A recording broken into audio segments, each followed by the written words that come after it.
Introducing the new 2019 Troon Vineyard Piquette Sparkling Wine.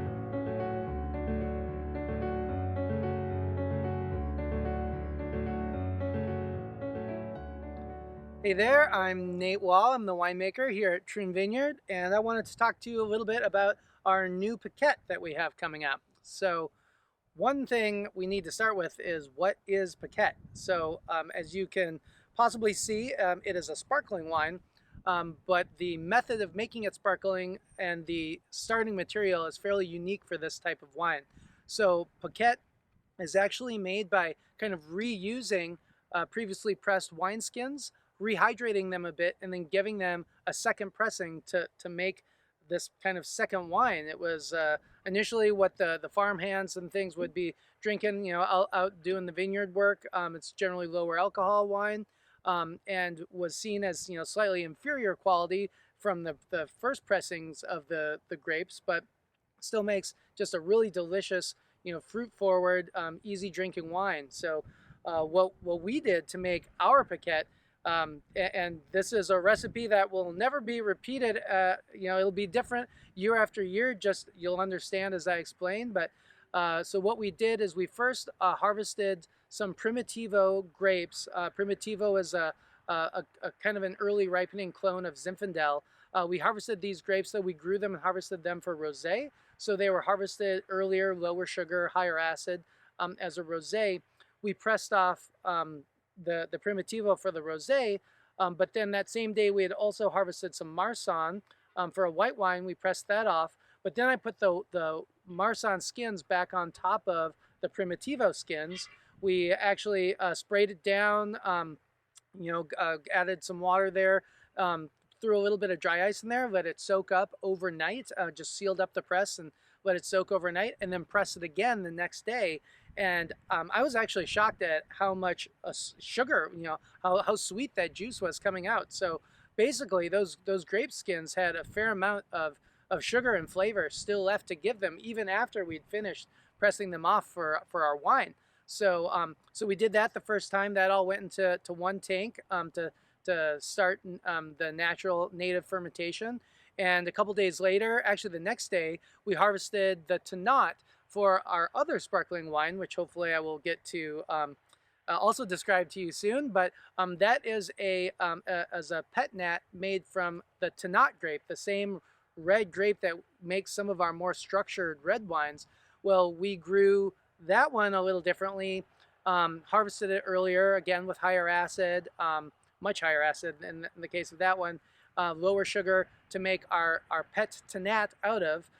But I wanted that wine to be almost like a Blanc de Noirs. I wanted it to be a white wine. I thought maybe it would get a tint of pink in it just because Tannat is a dark colored grape, but we were actually able to give it a very gentle pressing for the pet nat. But then because we were so gentle for the pet nat, that left a lot of juice left, in the press. And so we actually just switched over the line and started pressing the rest of that Tannat back into the Piquette tank. So now we have Tannat in there as well as the Marsanne and the Primitivo. And then we did the same thing with some Vermentino. We harvested some Vermentino, pressed it off, rehydrated the skins for the Vermentino, and then pressed it back into the same tank, which at that point was already fermenting.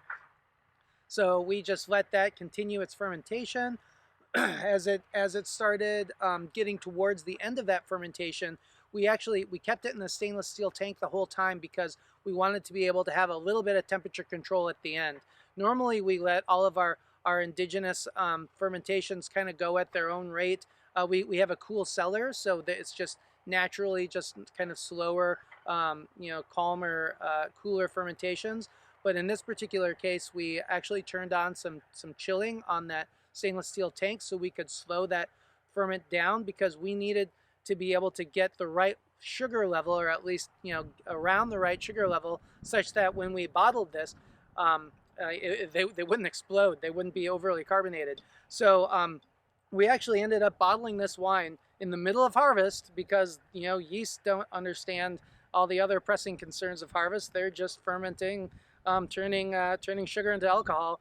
And so it was middle of harvest. We got the sugar level we wanted, which is not much. It was about 10 to 12 grams per liter of sugar was left in the fermenting must at that time. So we just started bottling it. We just hand bottled it in the winery, bottled it under a crown cap like beer, and then laid that down in bins to rest for several months to kind of finish that fermentation and bottle. And so that's what's capturing the bubbles then is the remainder of that carbon dioxide given off during that final bit of the fermentation. So then we actually did end up riddling and disgorging some of these this year. It was kind of a gentle disgorging.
Disgorging some of these this year. It was kind of a gentle disgorging to get rid of kind of the bulk of the sediment, but it's still not a perfectly, it wasn't filtered, it wasn't fine, but just a gentle disgorging to get rid of some of the bulk of the sediment. And now we have this this beautiful wine here. The aromatics, it has several aromatic varieties in it with the Marsanne and the Vermentino, but also the Primitivo being picked earlier for the rosé as well as the Tannat, it just adds just really interesting. It comes across as floral.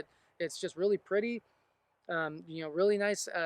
Some estery aromatics in there. And it's a very refreshing drink. Right now, this style of weather, just throw one of these in an ice bucket and break it out and enjoy it. So looking forward to having you all be able to experience this. And thank you for tuning in.